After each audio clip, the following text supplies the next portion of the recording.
Listen closely, for these are the words of God, written in the Bible, passed down through ancient scriptures.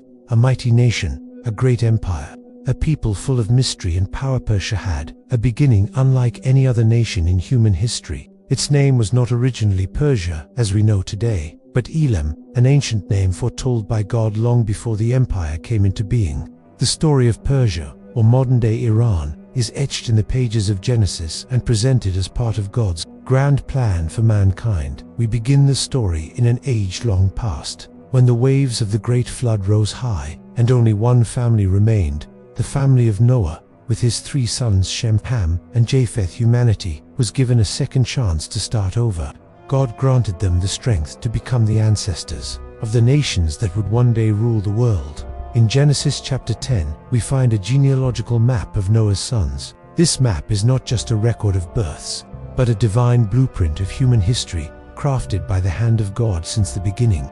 And there, in the lineage of Shem, Ham, and Japheth, we find the names tied to Persia, one of the greatest empires in human history. Media and Elam, 2 forefathers who would lay the foundation for a mighty empire.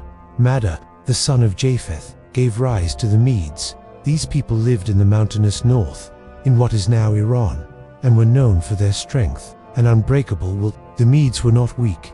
They were fierce warriors hardened by the challenges of nature. Living in high mountains with barren land and cold climate, they forged an indomitable spirit that would not be easily broken. Elam, the son of Shem, was no less important. His descendants, the Elamites, settled in the southwestern part of Iran, near the Persian Gulf, an area of fertile and abundant land. The Elamites were a prosperous and powerful people with a long and turbulent history.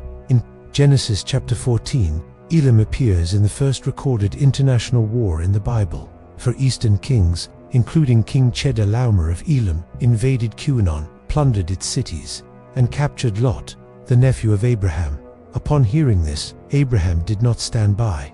Though he had only 318 trained men, he pursued the enemy, attacked at night, and won an unexpected victory. This triumph defied reason, a miracle performed by the hand of God. Abraham not only rescued Lot, but also freed the captives and defeated the enemies, no matter how powerful they were. This is a strong message the Bible conveys. No one can triumph without God's protection, not even a mighty empire or a powerful army. But despite their defeat in that war, the Elamites did not vanish. They continued to live, grow, and multiply over generations. Meanwhile, the Medes began building the foundation of their own empire.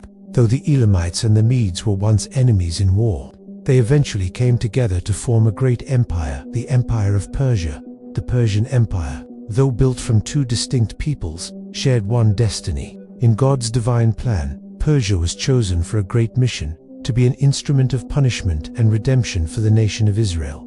Through the prophecies of Isaiah and Jeremiah, the Bible reveals that Persia would not only punish Babylon, empire that destroyed Jerusalem and burned God's temple, but would also become a tool of salvation for Israel. This was a sacred mission that only Persia could fulfill. In Isaiah's prophecy, God declared that a king of Persia, though not yet born, would become his chosen instrument to deliver Israel from exile and rebuild the temple in Jerusalem. And a miracle happened. God called this king by name more than 150 years before his birth. That king was Cyrus, who would become one of the most powerful rulers in human history. Cyrus was not a follower of God, but through his leadership, he fulfilled God's purpose. He conquered Babylon, the mighty empire that had once destroyed Israel, and allowed the Israelites to return to Jerusalem and rebuild the temple. This was a momentous event in the history of Israel, and a testament to God's miraculous intervention in the flow of history.